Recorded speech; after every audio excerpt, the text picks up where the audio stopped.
How do you go about conducting a quarterly coaching review to ensure your leaders are truly developing into the high-performing A players your company needs to grow? In my recent 5-minute growth tip, Are Your Leaders High Performing?, I discussed the 5 key elements for developing executive team members: job scorecards, quarterly coaching reviews, personal assessments, quarterly development plans, and weekly one-on-ones.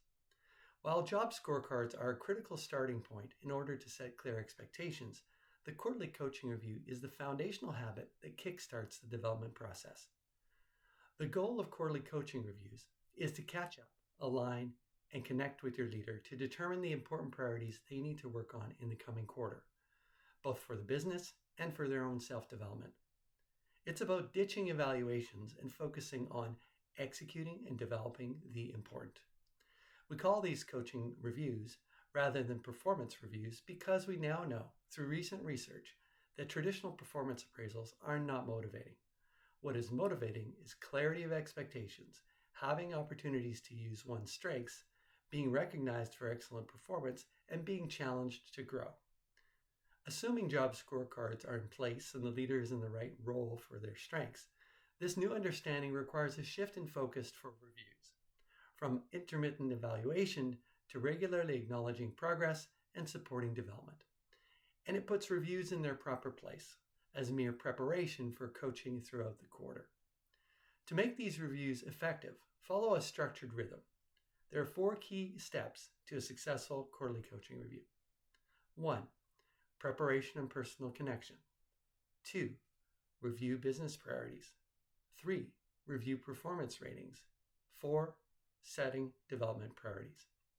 Let's discuss each one, and feel free to contact me by email or on my website to access the quarterly coaching review guide I use with clients. 1. Preparation and personal connection. A successful quarterly coaching review starts before the meeting begins. Both the CEO and the leader should independently use the leader's job scorecard to rate performance for the quarter, referring to targets, actual results, and priorities in your results tracking system. Once the meeting starts, begin with a 10-minute personal catch-up. Ask about their personal and professional highs and lows over the last 90 days. This is also the time to check in on their well-being by asking how the team can support them or how communication is flowing between you. This connection strengthens the relationship and sets a supportive tone for the conversation. 2. Reviewing business priorities. Spend about 20 minutes reviewing the specific quarterly priorities the leader is accountable for in the next quarter. These should be the non-negotiable quarterly priorities that contribute directly to resolving the company's number one addressable challenge for the year in the executive team's one-page strategic plan. Review the ultimate outcomes they want to achieve and have them come with any constraints or barriers that are in their way. By discussing these early, you can align on the resources they need, such as money, people, or time, to ensure they are set up for success before the quarter gets into full swing. 3. Reviewing performance ratings. This is often the most insightful part of the review. Spend time comparing your respective ratings from the job scorecard across core values, metrics, responsibilities, and competencies. Rather than reviewing every item, focus on the differences. If you rated a leader a 2 on a core value and they rated themselves a 4, discuss what is behind those different perspectives.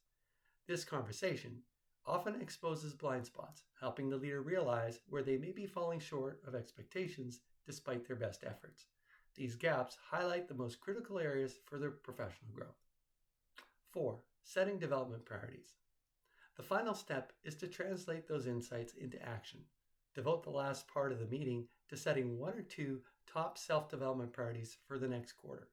These priorities should address the development opportunities identified in the job scorecard during your rating comparison. Just like business priorities, each development goal should be documented in your results tracking system, along with an action plan that outlines how the leader will go about developing in that area. Before wrapping up, ask the leader for feedback on your own performance as their manager. Asking, "What is one area I could improve in?" demonstrates that growth is a shared value and further encourages a high-performance culture. By implementing this regular coaching rhythm, you ensure that leader development isn't left to chance. You transition from simply managing tasks to building the A player talent required to lead your company to its 3-year goals and big, audacious goal. If you want to start using this development rhythm with your own team, let's talk. Or contact me for the quarterly coaching review guide I use with my clients. Email me or contact me on my website. If you're a Prairie CEO who wants to grow a thriving company, team, and life more quickly, more easily, and with less stress and headache, please contact me via email or on my website. I hope you found this useful.